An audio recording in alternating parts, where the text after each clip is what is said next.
Welcome to Spartan Athlete here on the Spartan Up podcast. We talk to some of the best athletes in the business. They're going to give you tips and tricks and techniques on ways for you to conquer the course. Welcome back to Spartan Athlete. I'm your host, Matt B. Davis. This is Timmie Brann. Hey. You train a lot of new folks. I train a lot of new folks. Talk to me about what's the first, I say, hey, listen, I want to do great at obstacle racing. Right. I'm not that fast and I'm not that strong. Right. Should I pick one to work on first? So I call my gym a hybrid performance gym. So we try to encourage everything because the sport of OCR, the reason why I do it and why a lot of people I think are getting into it is you have to be good at a number of things, right? You can't just be a runner, you can't just be a weightlifter. So we really encourage everything. So we have weightlifting classes, we have obstacle specific classes, we have running classes, we have Olympic lifting classes.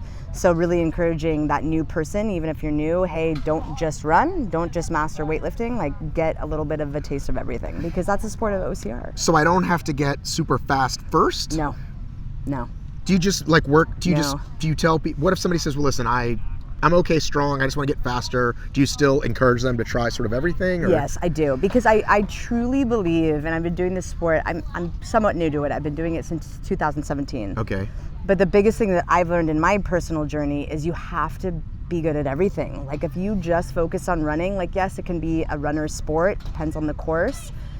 You might be falling off obstacles, you might not get the Herc hoist up as fast, and now it's so competitive, you have to do everything as quickly as possible without falling. Right? So you do have to still be strong. So right. Yeah, I really encourage people to do everything. I don't think you should just master one thing for this sport. What if I don't want to be competitive, I just want to like give it a try? Like just complete it. Yeah, or just make it out and try, So I fail what I fail, maybe I do Right. some burpees. Still, I would encourage running, and running like not just mileage, but like every time you run as quickly as you can. That sounds so hard. You really, I'm a slow run jogger. hard. I like the slow jog. Yeah, What do you think about that? Well, then you're probably going to do the same thing in the race.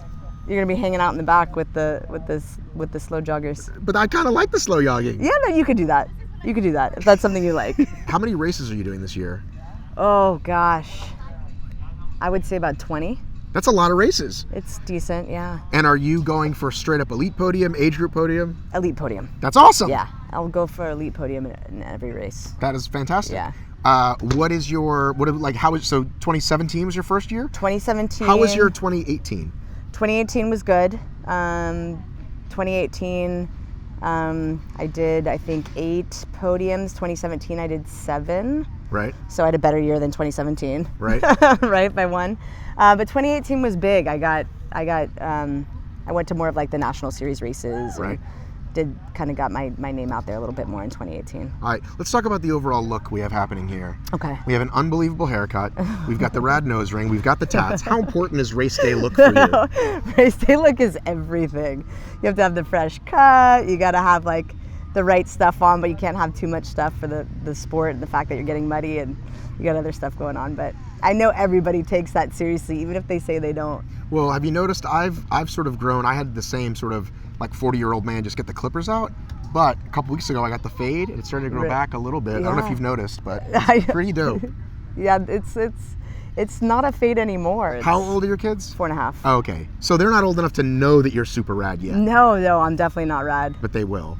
I hope one day they think I'm cool. My kids thought I was cool between like, I think 6 and 8. And then it was over. And then I'd like, Dad, you're embarrassing me. So between 6 and 8, I gotta live that up. I'm guessing you're naturally cool though. So you'll be like, I have to try really hard. No, people just think I am. I'm really not. I'm a big nerd. Yeah? Yeah, that's. What are you into? Nerd stuff? Are you into like when you say nerd, that takes a lot of connotations. Oh, well, I mean, the stuff I'm into I don't think would be called nerdy. Okay. I'm into OCR and working out and. Yeah, that's dorky. Yeah, you're right, super dorky. But I just am nerdy in personality, I guess. Do you lift, bro? I lift, bro. Are you doing 19.1? I'm not. Me either. My gym is, but I'm not. Thank you so much for listening to Spartan Athlete, part of our weekly series here on the Spartan Up podcast. We have new content for you almost every single day to keep you on track. You can go to Spartan.com to find a race near you. You can subscribe and follow us on iTunes, Spotify. You can watch us here on YouTube. And you can also hit us up on Instagram at Spartan Up Podcast. We'd love to hear from you.